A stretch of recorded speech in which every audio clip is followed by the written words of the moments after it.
আসসালামু আলাইকুম প্রিয় দর্শক, আবারও নতুন একটি রেসিপি নিয়ে হাজির হয়েছি আপনাদের মাঝে।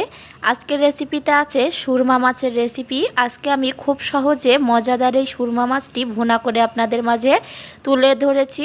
আশা করছি আমার ছোট্ট এই রেসিপিটি আপনাদের সকলের কাছে খুব ভালো লাগবে। ভালো লাগলে অবশ্যই আমার চ্যানেলটি সাবস্ক্রাইব করবেন, একটি লাইক দিবেন এবং আপনার ফ্রেন্ডস ফ্যামিলির সাথে আমার এই ছোট্ট ভিডিওটি শেয়ার করবেন। এখানে আমি সুরমা মাছ ভুনা করার জন্য মাছটি খুব সুন্দরভাবে কেটে ধুয়ে পরিষ্কার করে নিয়েছি। আর এখানে মাছে আমি দিয়ে দিয়েছি স্বাদ মতো লবণ আর দিচ্ছি এখানে হলুদ গুঁড়া। এখানে আমি মাছটা প্রথমে খুব সুন্দরভাবে ভেজে নিব। এই মাছটা যদি আপনারা ভেজে তারপরে ভুনা করেন খেতে কিন্তু অসাধারণ লাগে। আমি এই মাছটা আজকে ফার্স্ট রান্না করেছি, তবে এতটা স্বাদ হয়েছে আর খুবই অসাধারণ ছিল এই মাছের রেসিপিটা। এখানে আমি মাছটা ভেজে নেওয়ার জন্য চুলায় একটি তাওয়া বসিয়ে দিয়েছি। তাওয়ায় দিয়ে দিয়েছি পরিমাণ মতো সয়াবিন তেল। এখন এখানে মাছগুলো এক এক করে দিয়ে দিচ্ছি। তো মাছগুলো আমি একদমই কড়া করে ভেজে নিব চুলার আঁচটা মিডিয়ামে রেখে। চুলার আঁচটা আমি মিডিয়ামে রেখে দিয়েছি। এ পর্যায়ে এখন এই মাছগুলো আমি খুব সুন্দরভাবে ভেজে নিব।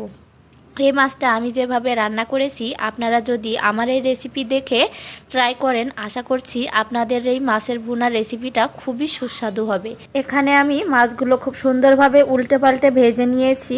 তো এ পর্যায়ে এসে মাছটা আমি চুলা থেকে নামিয়ে নিব। মাছটা আমার একদমই ভাজা হয়ে গিয়েছে, তো আমি এখন চুলা থেকে নামিয়ে নিয়েছি। এ পর্যায়ে একটি কড়াই বসিয়ে দিয়েছি চুলায়।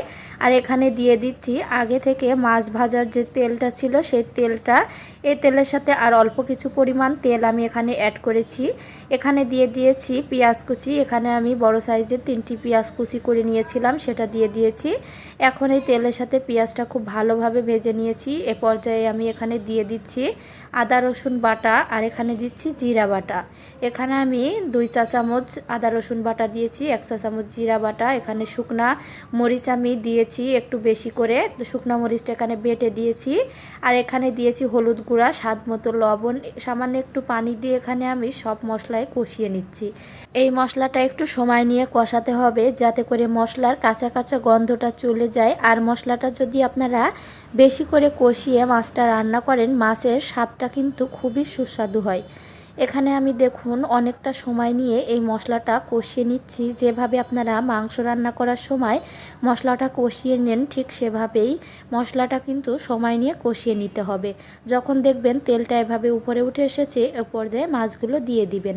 তো এখানে আমি আগে থেকে ভেজে রাখা মাছগুলো দিয়ে এই মশলার সাথে খুব ভালোভাবে আবারও কিছুক্ষণের জন্য উল্টে পাল্টে ভেজে নিচ্ছি, যাতে করে মাছের মধ্যে এই মশলাটা খুব ভালোভাবে ঢুকে যায়। তো এভাবে একবার হলো ট্রাই করবেন আর কমেন্টের মাধ্যমে জানাবেন আমার রেসিপিটা আপনাদের কাছে কেমন লেগেছে। এখন এখানে দিয়ে দিচ্ছি পরিমাণ মতো পানি। পানির পরিমাণটা আপনাদের পছন্দ অনুযায়ী দিবেন, তবে এই মাছের ক্ষেত্রে একটু পানিটা বেশি দিবেন যাতে করে মাছটা খুব সুন্দরভাবে সেদ্ধ হয়ে যায়।